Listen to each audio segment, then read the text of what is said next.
의붓딸이 미성년자였을 때부터 예. 무려 얼마 동안 그 상습적으로 계부가 성폭행을 했냐면 예. 13년이에요. 그럼 12살부터 13년이면 25살이 된 거지 거의. 네. 야, 이게 아마 이 피해자 의붓딸이 12살일 때가 이제 2008년도래요. 네.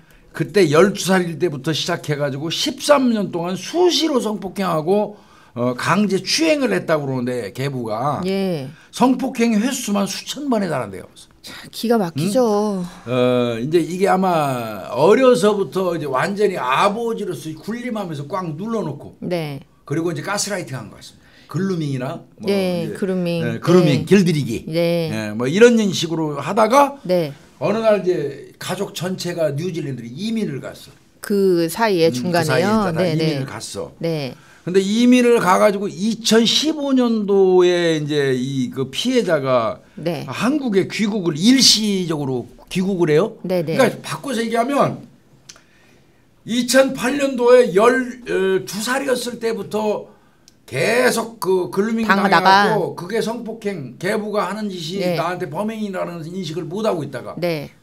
뉴질랜드까지 가서도 계서 당하고 있었던 거야. 네, 네, 네. 그러다가 2015년도에 7년 뒤네요. 네. 7년 뒤면은 12살이 7년 뒤면 19 19살이네. 19, 예. 19살 때 이 여성이 한국에 일시적으로 귀국을 해가지고 여기 한국에 있는 지인들하고 대화를 하다가 예. 자기 그 아버지 계부가 이러이러한 행동을 나한테 해. 네, 네. 그러니까 그 아마 지인이 너 그거 그 성폭행이야. 그냥 응. 성추행이 성폭행이야.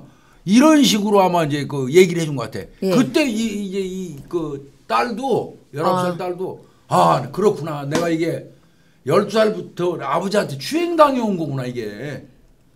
교수님 제가 이 말씀을 꼭 드리고 싶은데 이게 그러니까 간혹 뭐 이렇게 뭐 어떻게 피해자가 바보 아닌데 저럴 수 있어 막 이런 거야 지금 내 얘기 듣고 사람들이 이런 이제 사건에서 모호하게 뭐 그루밍을 굉장히 많이 갖다 붙이는 경우들이 있어요. 그런데 이게 딱 전형적인 그루밍이에요, 교수님. 이게 인식도 못한 거죠. 그 전에까지는 인식도 못한 거예요. 인식도 그러니까. 못한 거야 이거 19살 될 때까지. 네, 그래서 사실은 19살 전까지는 이게 뭐 좋은 거다 나쁜 거다 이런 물론 뭐 그 가정에 조금 뭐 접촉이 조금 불쾌하거나 그런 거를 느낄 수는 있지만 이게 잘못된 행동이다라고를 생각을 못하게 완전히 심리적인 굴복 상태에 놓고 있다가 뭐 어떤 결정적인 사건, 우연한 계기 이런 것 때문에 내가 여태까지 당해왔던 게 잘못된 거였구나 하고 인식을 하지. 그게 딱 그루밍이에요, 교수님. 지금 이게 전형적인 그루밍이야. 예. 우리가 지금 제가 조금 전에 설명했잖아.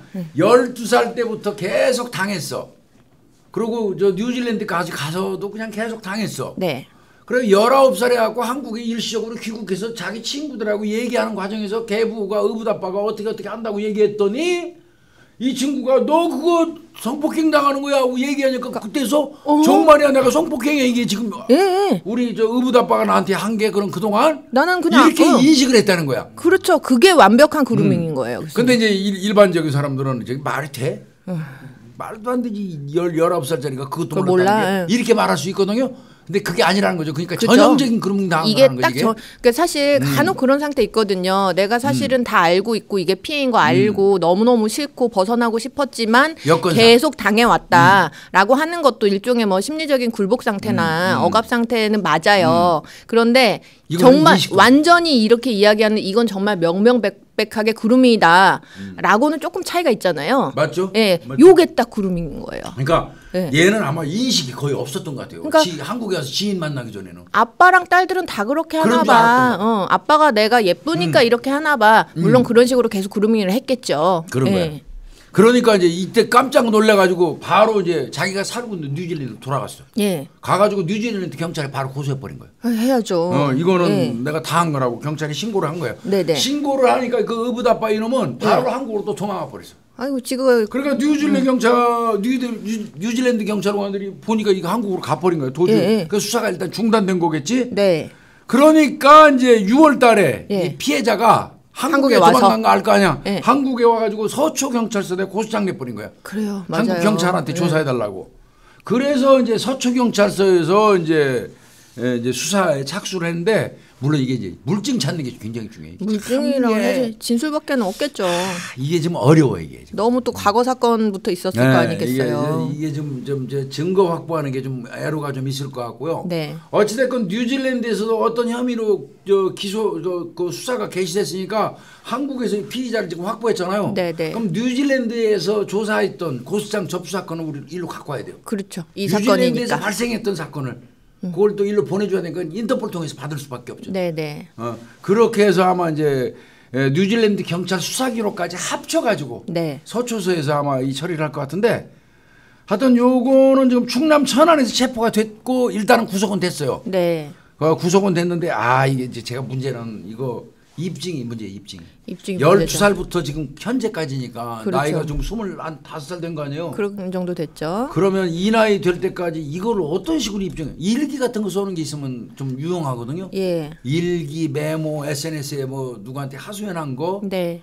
뭐 이런 거 등등 이런 자료라도 좀 있으면 훨씬 유리할 것 같은데 그런 거마저도 없으면 가해자는 전혀 아니라고 얘기하고 네. 나는 딸이라고 애정 표현한 거라고 그러고 피해자는 당했다고 그러면 애매하게 이거 이게 의심스러울 때는 애매할 때는 피고인의 이익으로 쪽으로 해석한단 말이에요.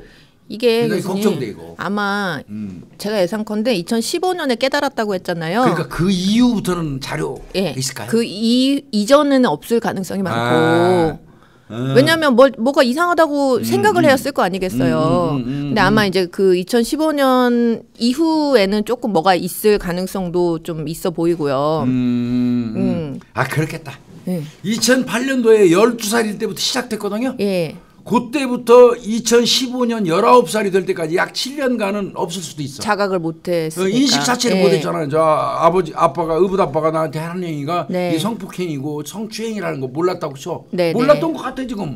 자기 친구한테 그쵸. 얘기해서 뒤늦게 깨달았으니까. 네. 그리고 그냥 즉각적으로 한국에서 그 얘기 듣자마자 뉴질랜드 가서 그냥 뉴질랜드 경찰에다 바로 고소해 버렸잖아. 그렇죠. 그러니까 몰랐던 건 명백해요. 그랬을 것 그러면 같아요. 2008년부터 2015년까지는 성폭행이라는 사실을 인지 못했으니까 증거가 없을 수도 있어. 그럴 것 같아요. 그러나 돌아가가지고 고소하고 예. 그때부터는 뭔가 있지 않을까? 그럴 수 있을 것 같고 또 이제 가끔 이렇게 가정 내에서 성폭행이 벌어지는 경우에는 이제 장기간으로 반복하는 경우가 굉장히 많잖아요.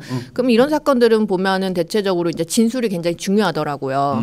이제 뭐 얼마나 구체적이고 생생하게 겪어보지 않았다면 진술하지 못할 그런 내용들을 그 나이 때는 모를 어떤 그런 내용들을 이제 진술하는 게 중요한데 다만 제가 염려되는 건 이게 횟수가 수천 번이라고 하잖아요. 그러니까요. 그럼 이제 기억이 막 혼재돼가지고 명확하게 사건별로 다 기억하기가 어려울 수 있어요. 그러면 잘못하면 그게 또 전체에 영향을 미쳐. 예. 그래서 뚜렷하게 기억나는 제대로 된 이 진술을 다른 거는 나 명확하게 기억이 안 난다. 이런 게 있었던 것 같아. 이렇게 흐려도 좋은데 맞아요. 그 여러 건 중에서 피해자 입장에서 해야 되는 거는 기억에 딱 여러 남을 건 만한. 중에서 아주 기억이 뚜렷한 어떤 계기가 있어가지고 그런 거를 대표적으로 몇 개를 제대로 제시하면 맞아요. 특별히 신빙할 수 있는 특신 상황이 돼요. 네, 맞아요. 특신 상황을 진술해주면 기소하는데 유리합니다. 예. 나오겠죠. 그래서 그 수천 번 중에 안 나오겠어? 조사를 잘해야 될 것 같아요. 조사, 이게 서초서에 잘할 거예요. 그러니까 기억을 잘 가지고 있다고 하더라도 이걸 얼마나 잘 끄집어내느냐는 건 또 이제 조사자의 능력이거든요. 근데 이걸 예를 들면 질문을 그냥 뭉뚱그려서 하는 질문을 하면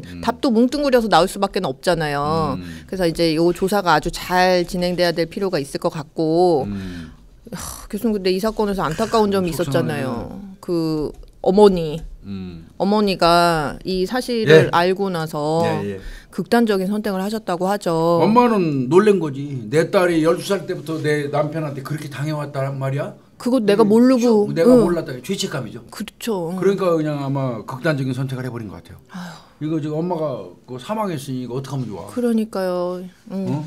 이게 죄책감 때문에 아마 친어머니가 못 지켜주고 못 지켜줬다는 그것 때문에 같은데 서초경찰서다 진짜 우리 홍 박사가 중요한 얘기했거든요. 우리 서초서 뭐 형사들 유능해요. 수사 잘합니다. 내가 알고 있는데 아까 말씀드린 특신 상황, 특별히 신빙할 수 있는 그런 그 상황, 요거를 좀 잘 끌어낼 수 있도록 어떤 수사 기법을 사전에 좀 잘 연구를 해가지고 신문을 피해자 진술을 받았으면 좋겠어요. 예, 맞아요. 예. 그렇게 해서 제대로 좀 요놈 죄 지은 거 대가 받기를 바랍니다. 맞습니다. 특신 상황을 좀 잘 좀 받았으면 좋겠어요. 네, 맞아요. 아, 예. 이거 딱하네요, 이거. 엄마가 또 극단적인 선택을 해버렸다니까 좀 너무 딱한데. 네.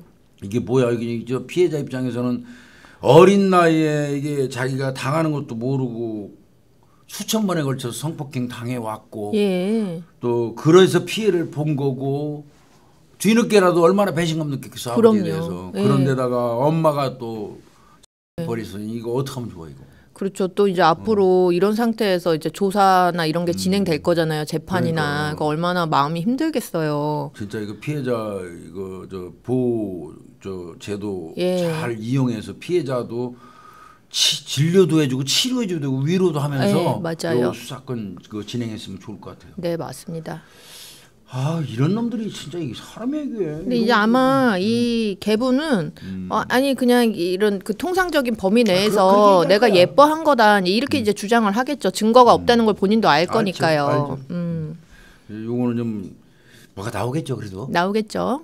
예. 뭐라도 나오겠죠. 수천 번 중에 뭐 없겠어? 그럼요. 내가 뭐 이런 거 하면 내가 특별히 기억할 수 있나? 내 생일날. 네, 맞아요. 15살 되는 내 생일날 아빠가 케이크를 들고 오더니 뭐 어쩌고 어떻게 저쩌고 했다. 해가지고 그날 어떻게 했다. 그거는 생생하게 기억날 수 있거든요. 예. 그런 특신 상황, 특별히 신빙할 수 있는 상황이 머릿속에 딱 입력이 돼 있다면 그런 진술을 잘 발췌해가지고 받아서 기재를 해야 돼요. 예, 맞아요. 그래서 이제 뭐 보통 그 피해 수가 여러 번이다 이렇게 하면 이제 조사할 때 그냥 시간 순서대로 제일 뭐 과거에 일어났던 거 혹은 뭐 이렇게 하는데 이제 그렇게 하지 않고 피해자가 가장 잘 기억나는 사건을 추려서 그렇죠. 분명히 있을 거거든요. 본인 나름대로 기억에 남아 있는.